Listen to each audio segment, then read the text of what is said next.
জান্নাত মায়ের পায়ের নিচে বলছেন নবী হাদিসেতে। জান্নাত মায়ের পায়ের নিচে বলছেন নবী হাদিসেতে।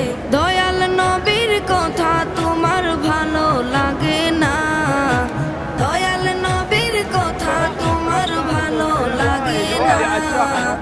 আল্লাহ নবীজির দয়া তারা পাবে না, হায়রে আল্লাহ নবীজির দয়া তারা পাবে না।